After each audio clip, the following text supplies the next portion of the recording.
हरि ओम तत्सत। गीता जी में आए समानार्थक पदों का तात्पर्य चौथा भाव। समानार्थानि चोक्तानि पदानि यत्र यत्र वै तात्पर्यं तत्र तत्रापि तेषां प्रोक्तुं प्रसंगतः।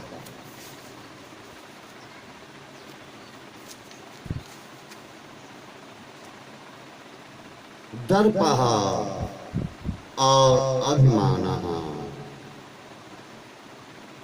16वें अध्याय का चौथा श्लोक ममता की वस्तुओं को,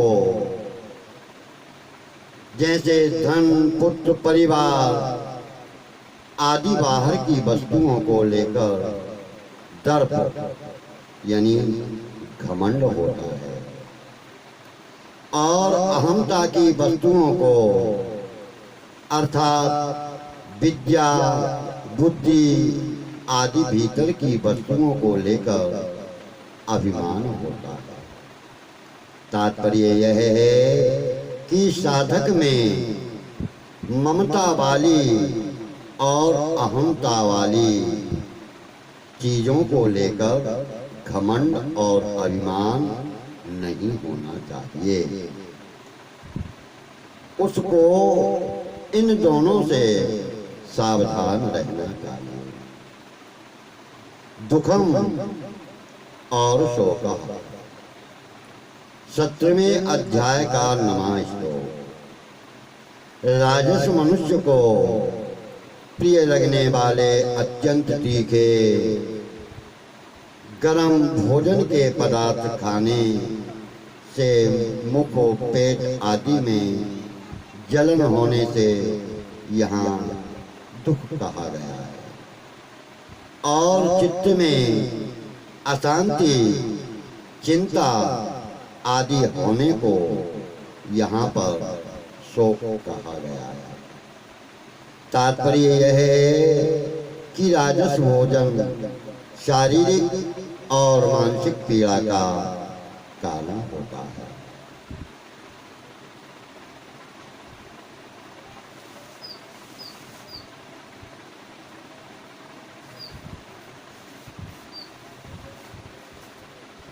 अतः यह त्याज्य है, यानी इसको त्यागना चाहिए। अनुद्वेग कर्म और प्रियम।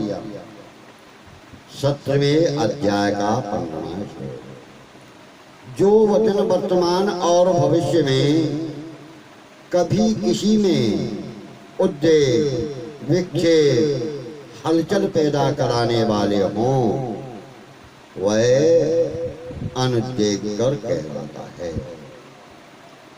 जो क्रूर वचन, रूखेपन, तीखेपन, ताने मारना, निंदा, चुगली और अपमान कारक शब्दों से रहित हो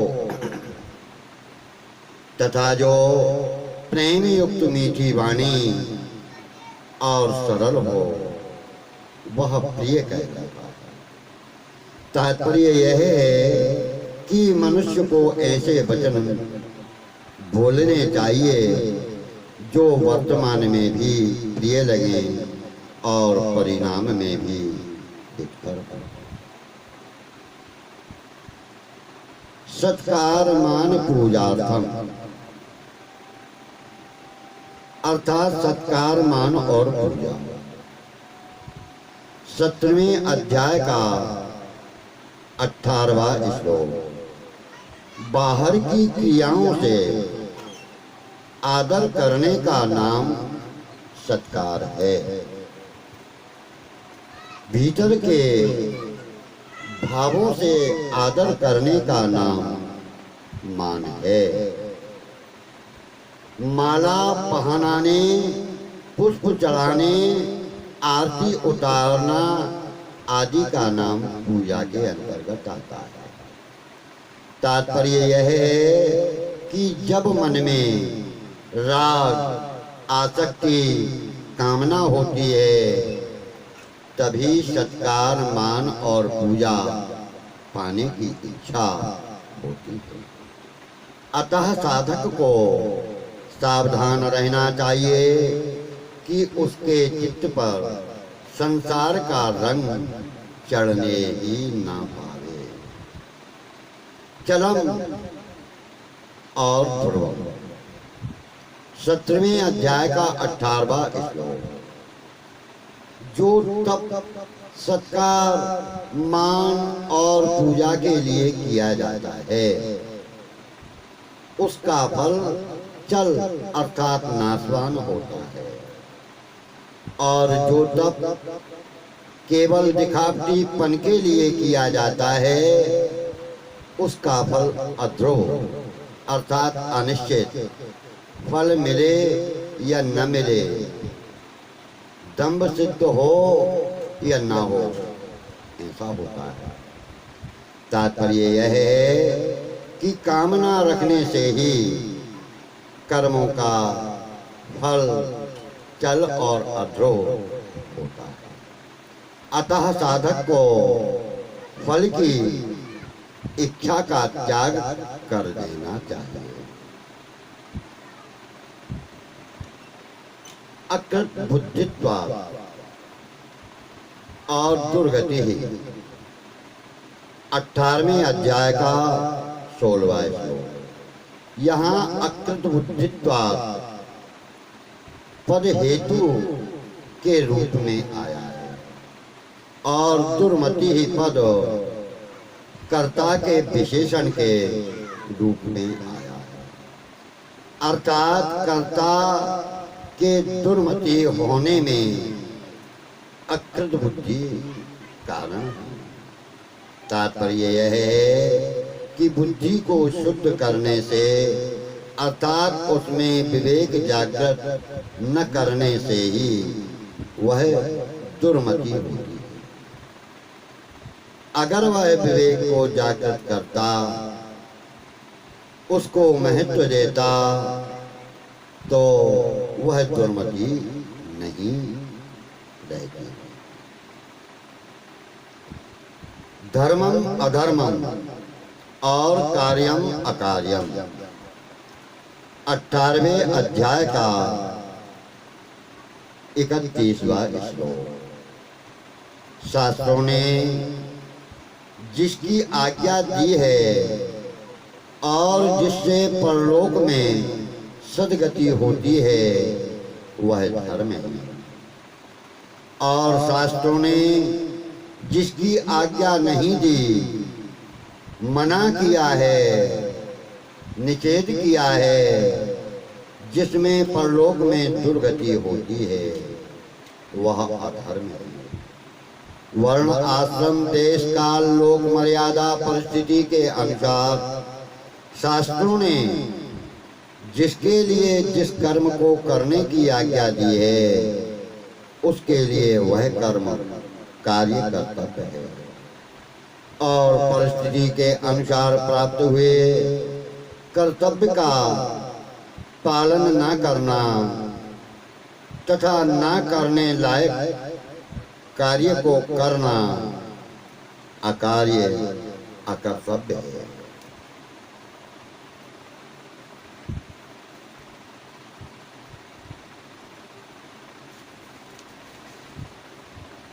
तात्पर्य यह है कि रजोगुण से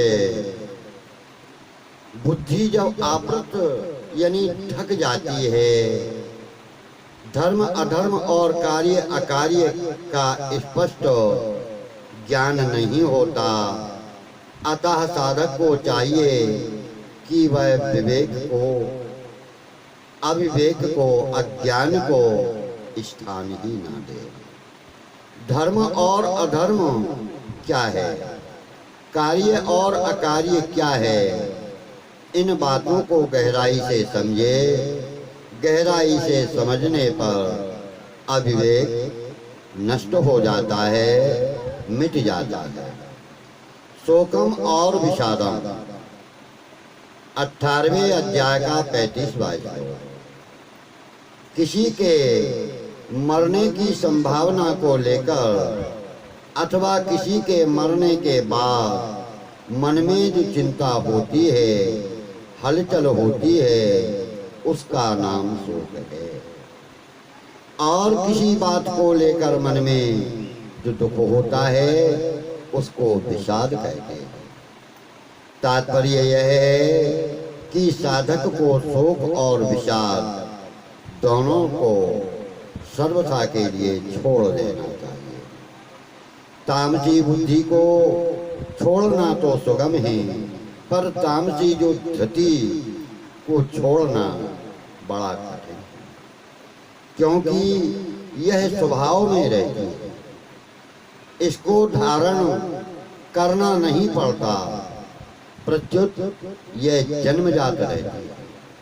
अतः यहाँ पर 18वें अध्याय के 35वें श्लोक में नापिमुन चतिपद से कहा है।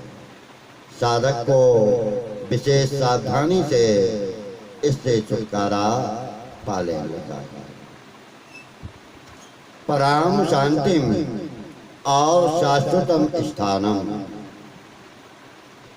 18वें अध्याय का 62वां श्लोक। संसार से सर्वथा उपरति को पराम शांतिम पदों से और परम धाम को शाश्वतम स्थानम पदों से कहा गया है। तात्पर्य यह है कि परमात्मा के शरण होने पर भगवत कृपा से संसार से उपरति और परमात्मा की प्राप्ति हो जाती है। हरि ओम तत्सत।